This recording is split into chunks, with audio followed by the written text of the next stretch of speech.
Hello, everybody. My name is Mark Sullivan, and I wanted to put this video together to illustrate something that we all have to face at some time in the future.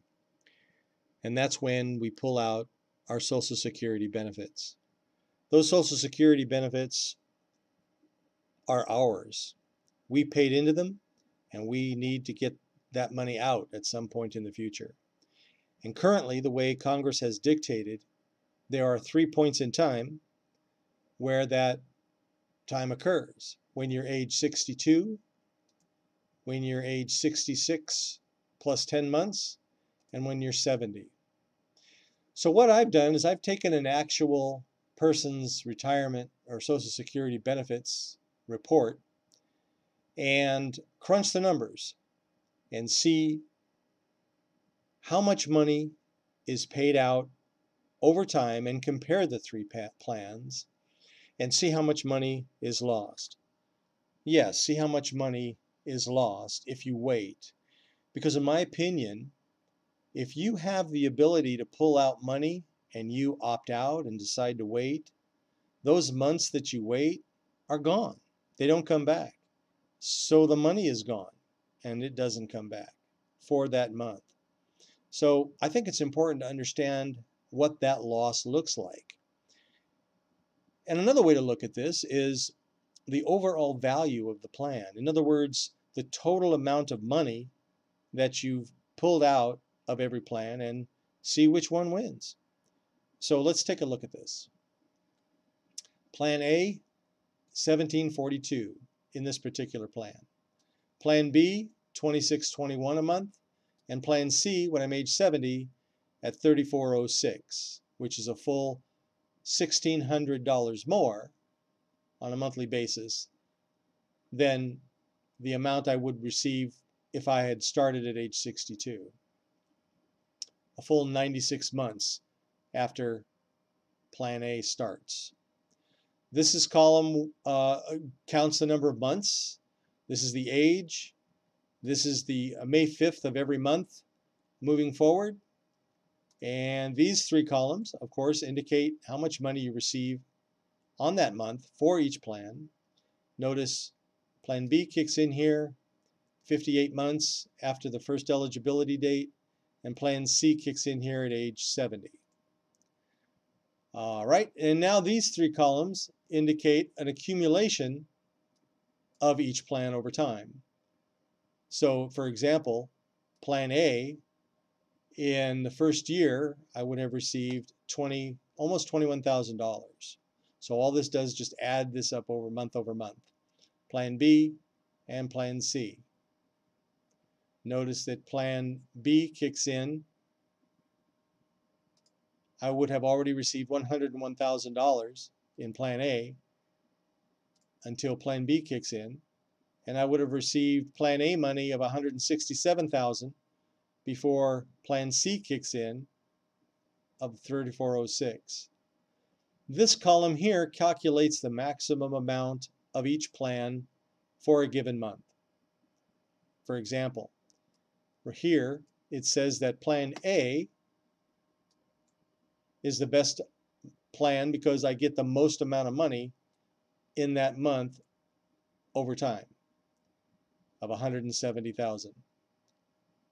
All right, and the best plan column defines the best plan as the most amount of money that you have received in that month over time.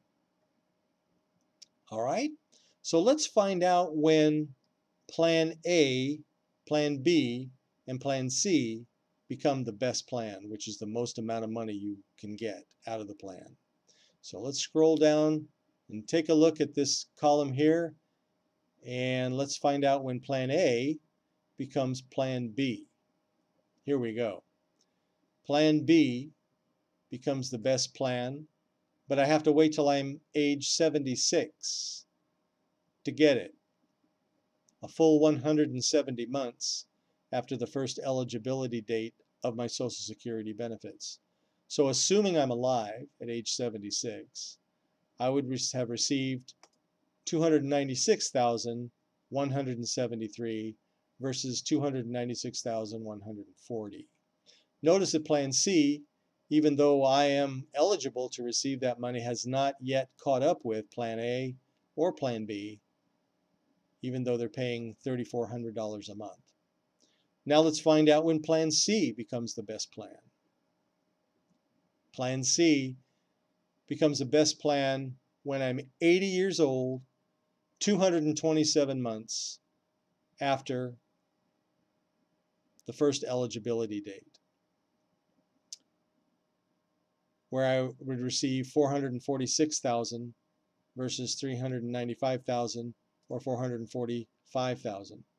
And of course, I've continued these calculations on through age 100, which is ridiculous because, in my opinion, nobody knows. Well, in fact, nobody knows when we pass on. So that ends at some point in the future. So what does this tell us? This, in my opinion, based on this particular plan, we're using real numbers, illustrates 2 points. One, do I want to wait a full 58 months or 96 months for the government to keep and control $100,000 of my money or more?